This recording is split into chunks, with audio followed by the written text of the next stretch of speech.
ኒውዮርክ ሙሉ በሙሉ በጽዮናውያን ቁጥጥር ስር ያለች ከተማ ናት። ግዙፍ ከተማ ናት። በነገራችን ላይ ትንሽ የምትባል አይደለችም። ከአሜሪካ ግዙፍ ከተሞች ውስጥ አንዷ ናት። የፋይናንስ ድር ያደሩባት ከተማ ናት። ኤፓክን የመሳሰሉ እስራኤል ሎቢ ድርጅቶች ዋሽንግተንና ኒውዮርክ ላይ በጣም ሰፊ ነው እጃቸው። ብዙ ብር ይለግሳሉ። ምርጫውን በጣም ይቆጣጠራሉ። ያ ብቻ አይደለም። አሁን የዶናልድ ትራምፕም ጭምር ዋና ደጋፊ የምትባለው ሚሪያም አይድልሰን የተባለችው ሀብታም፣ ጆርጅ ሶሮስ እንደዚሁ ደግሞ ሚዲያዎችንና ተቋማትን ፈንድ በማድረግ ይታወቃሉ። እኒህ ደግሞ እልም ያሉ ጽዮናውያን ባለሀብቶች ናቸው። ስለዚህ ብዙ ብራቸውን አፍስሰው ኒውዮርክ ላይ ብዙ ጊዜ ጥረት ሲያደርጉ ቆይተዋል።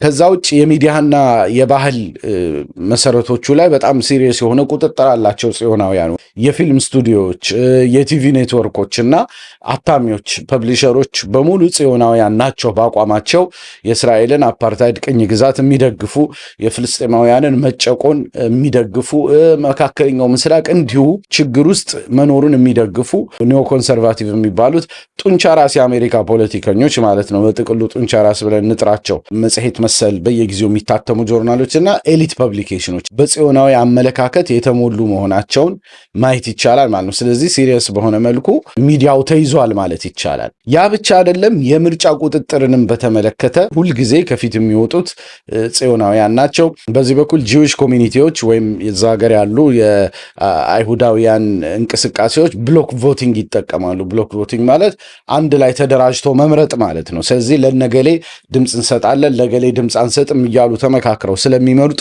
ምርጫው ላይ ከፍተኛ ቦታ አላቸው። ስለዚህ ሌሎች ፖለቲከኞች ምኖች ለመመረጥ ያንን ብሎክ ቮት ለማግኘት ሲሉ እነሱ ጋር ድርድር ውስጥ ይገባሉ። እንዲህ አደርጋለሁ እንዲህ አደርጋለሁ እያሉ የሚያደርጉትን ድጋፍ ተናዘው ይገባሉ ማለት ነው። ያ ብቻ አይደለም። ኤፓክና ሌሎችም የጽዮናውያን ሎቢ ድርጅቶች ደግሞ በዚህ በኩል የምርጫ ፈንዱን የአሜሪካ ፖለቲካ የጉቦ ፖለቲካ ነው በነገራችን ላይ ህጋዊ የሆነበት ማለት ነው። የምርጫ ፈንድ ይሉታል። ብር ያለው የሚገዛበት ስለሆነ ጽዮናውያኑ ደግሞ እጅግ በጣም ብር ስላላቸው ይህንን ነገር ይገዛሉ ማለት ነው። በጽዮናውያን እጅ ነች ከተማይቱ ከሚባልበት ምክንያት አንዱ ዴሞክራቶች በእጃቸው ስለሆኑ ነው።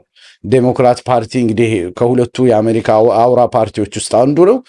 60% የዴሞክራቶች ፈንድ የሚያገኙት የሚንቀሳቀሱት ከጽዮናውያን ባለሀብት በሚወሰዱ ገንዘቦች ነው። ዴሞክራቶች በጣም ሰፊ ፈንድ ከዛ ስላላቸው በቀላሉ የማይታለፍ አይነት የሎቢ ፓወር የገነቡ ጽዮናውያንን በማገልገል ይጠመዳሉ ማለት ነው። ስለዚህ ሲሪየስ የሆነ ችግር ነው። ይሄ ቀላል የሚባል ችግር አይደለም።